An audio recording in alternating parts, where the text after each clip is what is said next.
Ce podcast vous est proposé par Total Energy.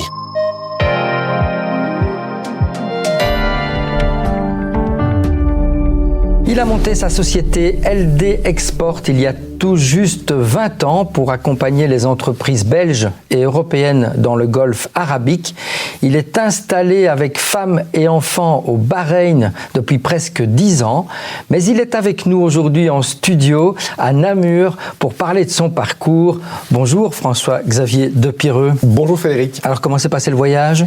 Très bien, j'en profite chaque année pour passer un petit peu de temps ici en famille, avec mes 2 enfants et mon épouse. On est tous originaires de Belgique, donc on vient revoir la famille. Et cette année, on a été très gâtés puisqu'il a fait particulièrement beau les 2 semaines et demie qu'on était sur place. D'accord. Est-ce que vous avez déjà compté le nombre d'allers-retours que vous avez fait entre la Belgique et le Golfe arabique au cours de ces 20 dernières années ?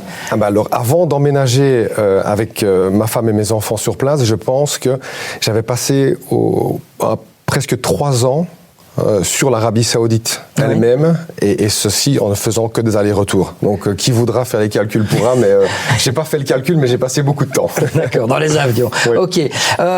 Qu'est-ce qui vous fascine dans cette région au point de vous y être installé, on peut dire définitivement ? Tout. J'ai l'impression que c'est un territoire avec une vision drivé par un système qui veut l'émancipation de leurs concitoyens, du pays, des secteurs. Évidemment, ils ont énormément de ressources, on en discutera, mais ils les utilisent de manière adéquate et intelligente. Et quand on va sur place, et je le remarque de plus en plus, tous nos clients, que ce soit belges ou européens, même s'ils y vont des fois avec une appréhension, quand ils arrivent sur place, ils se rendent compte que c'est un marché exceptionnel, à 6 heures d'avion, de chez nous, des aéroports principaux européens, et qui regorge de possibilités. Et donc, l'entrepreneur ou même le touriste qui se rend sur place ne peut pas revenir sans se dire que c'est magnifique ce qui est en train de se passer dans cette zone du monde. Concrètement, comment est né LD Export et quel service vous proposez exactement ? Alors LD Export est né c'est une idée un peu saugrenue d'aider des sociétés wallonnes à la base. Je suis wallon, très fier de l'être, de les aider à se développer sur le Golfe Persique, parce que lors d'une des rencontres que j'ai eues il y a un peu plus de 20 ans, une femme m'a dit: vous m'avez l'air très sociable, est-ce que ça vous intéresse d'aller pour moi en Arabie Saoudite, parce que je reçois des fax et il est hors de question pour moi en tant que femme d'y aller. À l'époque, c'était la réflexion que j'avais eue, et je me suis rendu sur ce marché et je me suis dit: c'est génial. Je suis rentré, j'ai expliqué à mes parents que je voulais faire ça. Ils m'ont dit: tu peux faire ce que tu veux, on te souhaite bonne chance.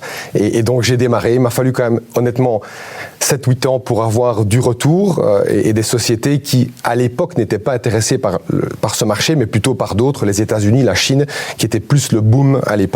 Et c'est tout à fait le contraire maintenant, puisque maintenant on ne démarche plus, mais on a quotidiennement des sociétés de partout qui nous demandent comment faire pour aller sur place, parce que c'est un marché. Vous pouvez allumer la télévision, regarder les réseaux sociaux, tout le monde parle du Qatar, des Émirats Arabes Unis ou de l'Arabie Saoudite actuellement. Donc voilà, ces marchés-là, 6 territoires, vous pouvez... 6 territoires, donc il y a l'Arabie Saoudite, le mastodonte, c'est le plus gros territoire dans le Moyen-Orient.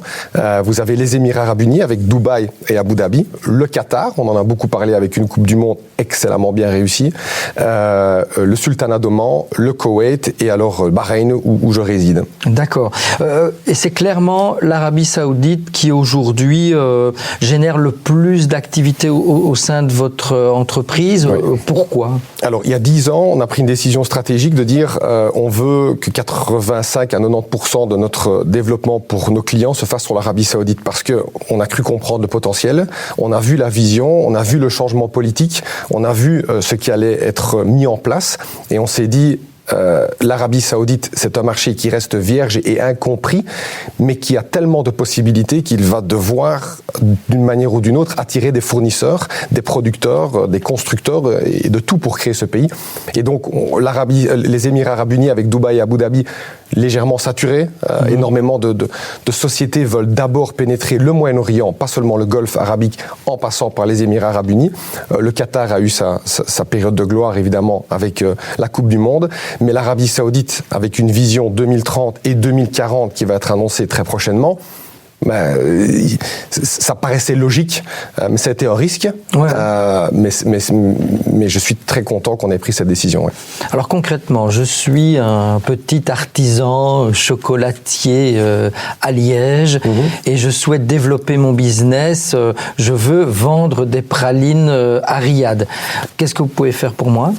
Déjà, c'est une des raisons pour lesquelles j'ai commencé à faire ce métier, parce que nous, les Belges, et certainement les Wallons, on est petits chocolatiers, on est petits artisans. Mais il faut savoir que l'Arabie Saoudite a un besoin énorme, ne produit pratiquement rien, et doit importer entre 80 et 85% des produits pour leur vision. Et donc, le petit chocolatier artisan va pouvoir trouver un partenaire là-bas qui, lui, a des points de vente et qu'il va être intéressé de représenter la marque du chocolatier liégeois. Et notre travail à nous, c'est de trouver ce partenaire commercial qui va pouvoir être le relais et permettre à notre client, le grand chocolatier belge, d'avoir un succès sur l'Arabie Saoudite. Donc, concrètement, quelles sont vos activités, vos missions au quotidien ?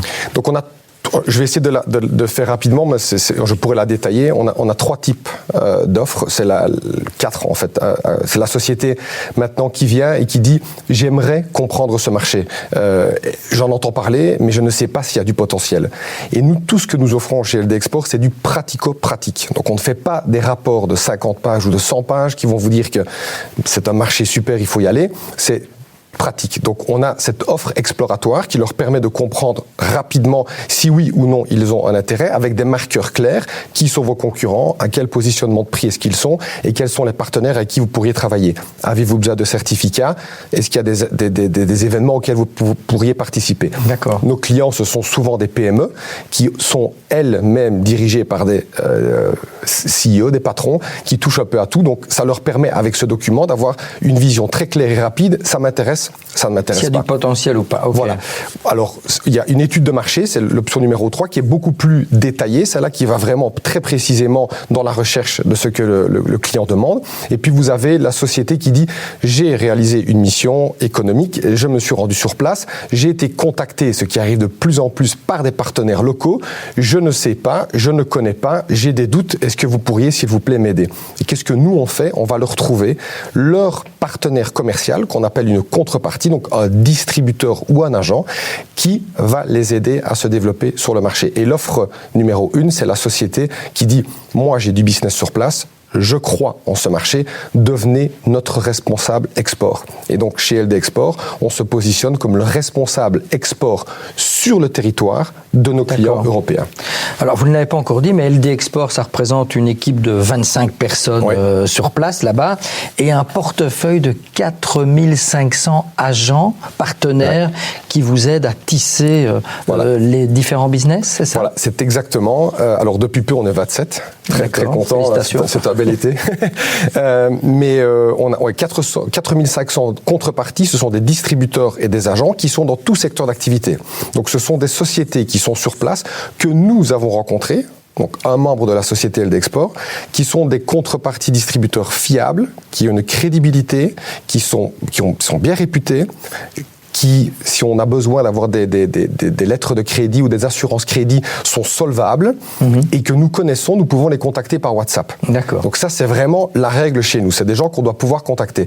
Et donc, un client qui vient, dans n'importe quel secteur d'activité, va nous demander, moi, j'aimerais bien trouver un distributeur dans l'agroalimentaire ou dans la construction. Et notre travail à nous, c'est d'aller chercher la pépite, la perle rare, le distributeur, le présenter à notre client. Donc, nos clients sont certains, en passant par nous, d'avoir le partenaire commercial sur le marché qui est fiable, connu et avec qui il peut aller les yeux fermés. Donc on l'aura compris, vous avez un sacré carnet d'adresses et je suppose que vous travaillez aussi avec les organismes dits officiels, l'AWEX quand ils font une mission économique par exemple? Alors nous on ne travaille pas comme directement pour l'AWEX, mais nous sommes partenaires, donc c'est-à-dire que l'AWEX nous a accrédités comme étant spécialistes en commerce extérieur pour les sociétés wallonnes qui veulent se développer sur le Golfe arabique en général.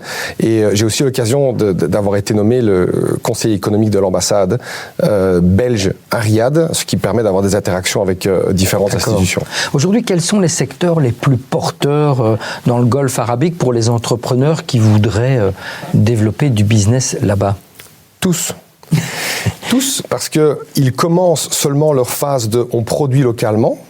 Donc, ils ont besoin d'importer énormément de produits et l'Europe reste un fleuron. C'est quelque chose, notre territoire est vu avec comme des bonnes ressources, une bonne qualité, une bonne technicité dans nos produits. Et la Belgique, je tiens à le dire, on est très très bien connu. Et toute personne qui va d'abord sur ces marchés va se rendre compte que quand on dit qu'on est belge, on a un écho très favorable pour différentes raisons. Et donc tous les secteurs d'activité, puisqu'ils ne produisent pas d'agroalimentaire. D'accord. Donc ils doivent l'apporter. La construction, vous l'avez vu sur les réseaux, c'est un territoire, l'Arabie Saoudite, qui est 5 fois la taille de la France, à plus de 90% désertique. Et avec les projets qu'ils ont, on le rappelle, il y a 2030 Expo universelle, 2034 la Coupe du Monde, des stades à construire, et tout vous l'avez évoqué, un projet Vision 2030, voilà, avec des projets aussi pharaoniques. On peut peut-être citer quelques exemples. Il y a des projets, il y a Qiddiya, il y a les projets pour tout ce qui est l'événementiel, il y a des villes comme Neom, il y avait Delaine qui a été un peu controversé, mais qui est toujours là-bas. Il y a tous ces stades de football qui doivent être construits. Il y a des Belges d'ailleurs qui sont passés, qui sont aussi nos clients, qui vont être impliqués dans cette construction. Et donc vous avez l'agroalimentaire, la construction, les soins de santé. Tout est en train de se développer à une vitesse VV'. Et donc nous avons un réel rôle à jouer en arrivant et en montrant notre savoir-faire, en parfois malheureusement regardant l'Europe qui est un marché qui reste saturé, difficile, avec un manque de vision et des projets très limités, et vous allez sur place là-bas, à 6 heures de vol, et vous vous dites, là, mes produits sont demandés, ils ont besoin de ma qualité, ils ont besoin de mon savoir-faire, et moi je peux leur offrir. Et les démarches administratives ne sont pas trop complexes pour un entrepreneur qui débarque? Ils ont essayé de faciliter tout. Il y a 20 ans, pour pouvoir aller en Arabie Saoudite, on avait besoin d'un visa, une demande, une lettre d'invitation, ça prenait énormément de temps. Maintenant, tout se fait en ligne, c'est très rapide. D'accord. Ils sont devenus très digital, et donc tout va très vite. Il y a des normes quand même à devoir respecter. Ils ont essayé de quadriller, mais si vous avez des normes européennes, des normes américaines ou les normes anglaises, vos produits sont automatiquement ou presque automatiquement enregistrés et validés sur le pays. Vous pouvez nous donner quelques exemples d'entreprises connues que vous avez accompagnées et qui sont devenues des success stories là-bas dans le Golfe arabique? Bon, oui, on a eu oui, il y en a eu beaucoup parce que je pense qu'on a fait le calcul et on doit être à pratiquement 450 ou 500 sociétés qu'on a aidé à se développer sur place. Donc quand on dit aider, c'est qu'elles ont un partenaire, elles ont réussi à faire des ventes, parce que notre client, qu'est-ce qu'il recherche en venant chez nous? À augmenter son chiffre d'affaires. Donc on travaille avec un consultant qui nous aide, mais à la fin, est-ce que le chiffre d'affaires est augmenté? Donc sans vouloir en mettre 2 ou 3, je pense qu'on en a dans tous les secteurs d'activité, dans la construction de stades, dans la construction de ponts, dans l'agroalimentaire, là on est extrêmement fort parce que la Belgique est très très reconnue mondialement d'ailleurs pour son agroalimentaire et il y a beaucoup de présence sur place. Donc voilà, les soins de santé également représentent des marques belges qui sont dans le top 3, dans le top 5 mondial dans la physiothérapie, on les représente sur place, donc voilà. Est-ce que le plus dur pour vous, c'est pas, on l'a vu avec le Qatar, il y a eu une espèce de Qatar bashing au moment de la construction des stades, on critique aussi fortement parfois l'Arabie Saoudite en matière des droits de l'homme et aussi des projets qui se dessinent par rapport à l'environnement. Vous êtes quotidiennement confronté à ce genre de critiques. Qu'est-ce que vous avez envie de répondre? Alors, c'est une très très bonne question et c'est à la fois très touchy d'en parler. Je vais y répondre en disant que la plupart des gens qui nous contactent ont les mêmes questions que tout le monde se pose. Quelle est la relation avec les femmes? Comment est-ce que les droits de l'homme sur place? Mais la meilleure réponse que j'ai, pendant des années, j'ai essayé de contrecarrer ça en donnant des arguments qui tentaient à prouver factuellement que ce qui était avancé ici n'était pas la vérité. Et quand les sociétés qui nous accompagnent voyagent, je pense que ils sont devenus nos ambassadeurs. Ouais. Et donc on donne énormément de conférences et de séminaires où nous invitons nos clients, ou pas que, mais des gens qui ont été là-bas, pour expliquer. C'est énormément de sécurité. L'accueil est exceptionnel. Les gens sont respectés.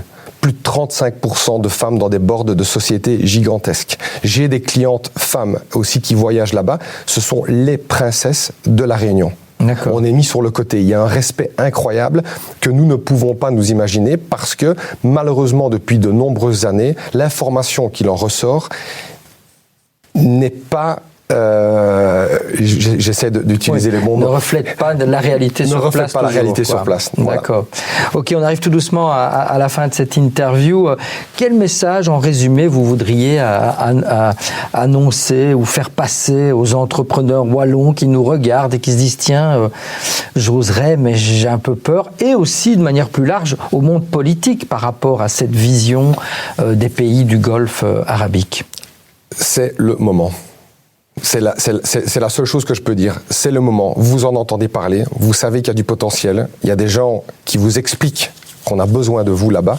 Il faut y aller. Il faut se mouiller. Il y a une mission princière qui va être organisée en 2026. Je suis certain qu'il y aura au minimum 500 sociétés belges qui vont se rendre sur place. Elles vont, si elles ne l'ont pas encore découvert, comprendre.